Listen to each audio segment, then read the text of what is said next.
Hello there, Itoh City. I grew up in I grew up in Gillingham, and Gillingham, an area, is the most historical part of Great Britain because it's in Kent, which is the Roman road to the continent, and none other than the historical characters such as Julius Caesar. The month of July is from Julius Caesar. He came on his white horse through Gillingham, so it's a very historical area. And of course, along with all the historical figures, we had our own, the great William Adams, whom you call Anjin Summer. He was one of the great Tudor adventurers.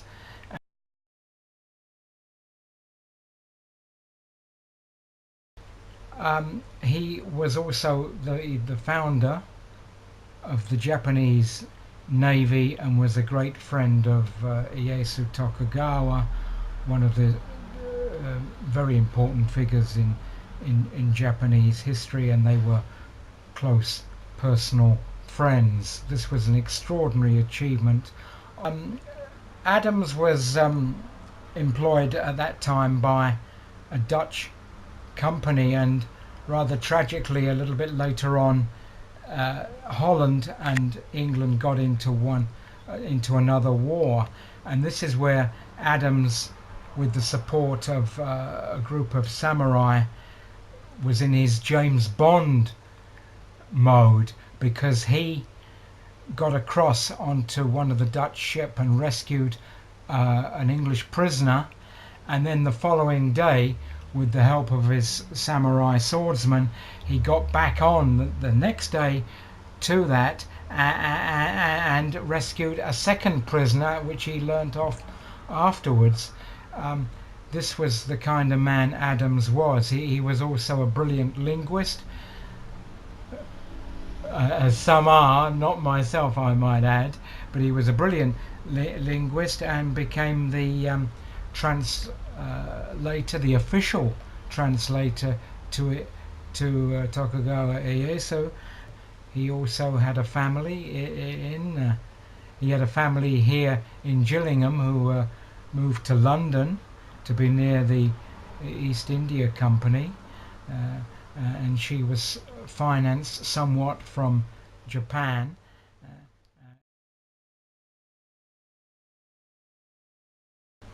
Well, why? Will Adams inspired me, and as I grew up in Gillingham, I would pass on the bus the monument opened by the ambassador of Japan in the 1930s. Yep. Every year on a special day we have an Anjin Festival, and the Japanese, such as they are, come down from London and join in.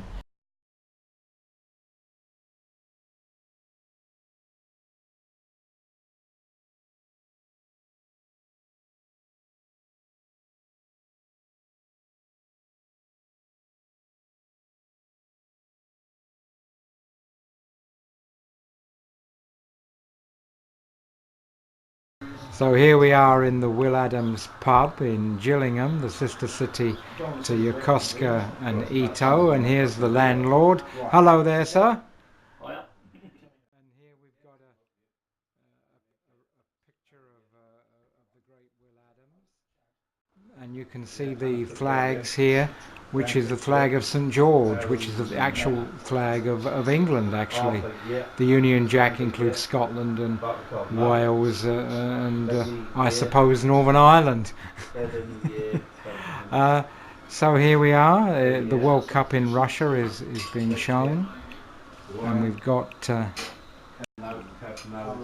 some darts here, and there's another picture down here.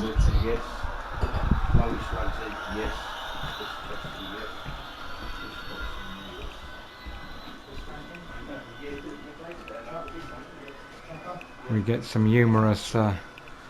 This is the lady, and this is the gentleman. So we got this.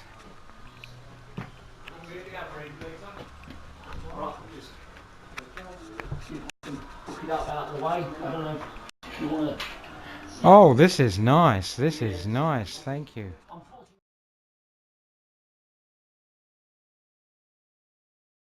One of the many distinctions of William Adams is that he was the founder of the Japanese Navy, and here we have some elements of the ships and the rising sun of Japan, of course.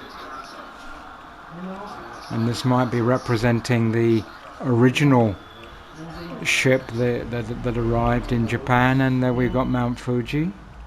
And here is the Will Adams pub, and there it is.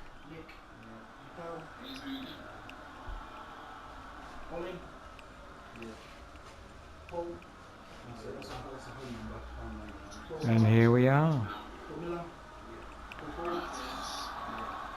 Was involved in the biggest threat one of the biggest threats ever faced by Great Britain, and that was the Spanish Armada of 1588, when King Philip, who was also a King of England at one point because he was married to Queen Mary. It's an extraordinary thing, but the people involved knew each other personally.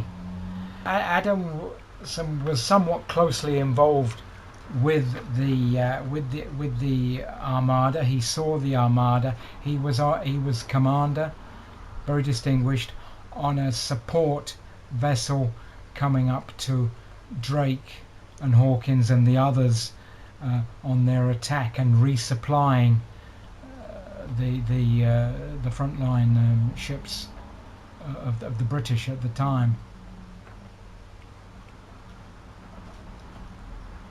The crying need of that period was work.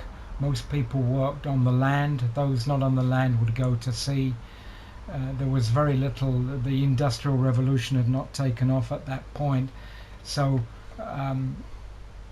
Adams went to sea, and the best job he could get was with the Dutch. It was an early example of globalization, and even when I was at sea in the early 70s, the late 60s, our ships were globalized. We would have 14 or so nationalities on each ship. So we've always been, the merchant service has always been an international enterprise, and the very beginning of globalization.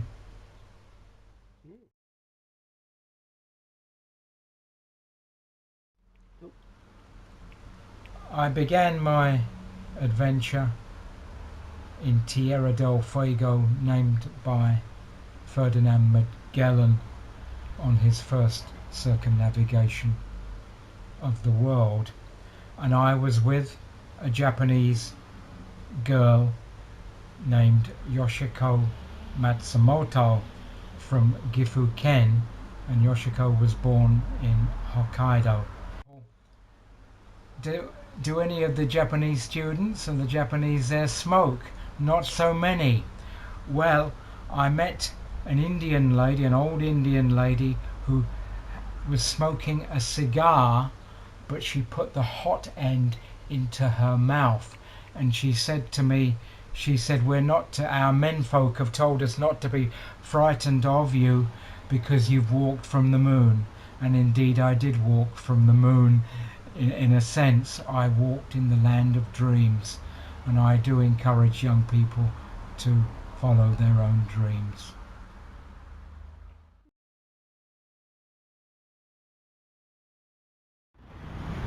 Well, here we are on a roundabout in one of the main roads of Gillingham, and here we have a bridge, a Japanese style bridge, and this reminds me of when I was in Bolivia, the highest country in the world, and I came to a river with a bridge, but the bridge had collapsed on itself, and so I waited until the day had finished, and the traders on the other on the side I was on of the river made their way across, and we all linked arms with these rather heavy Aymara ladies in their bowler hats, and we marched into the river, and you could feel the rocks rolling and hitting our legs as we proceeded to get to the other side. And at the other side, I was led up like a siege ladder to a rare two-story building, but it had no walls, and I spent the night up there looking at the broken bridge under the moonlight and hoping that I wouldn't roll off the second story in the night. So this is a memory of a bridge. And we also have here rocks, and I recall sitting on one of these rocks and was so tired, this was in North Colombia, that I woke up at the bottom of the rock, and then I got back on, sat there, and the second time I was still so tired, I woke up at the bottom of the rock. So these are some of the adventures that come to mind. Everything today at this age is memories.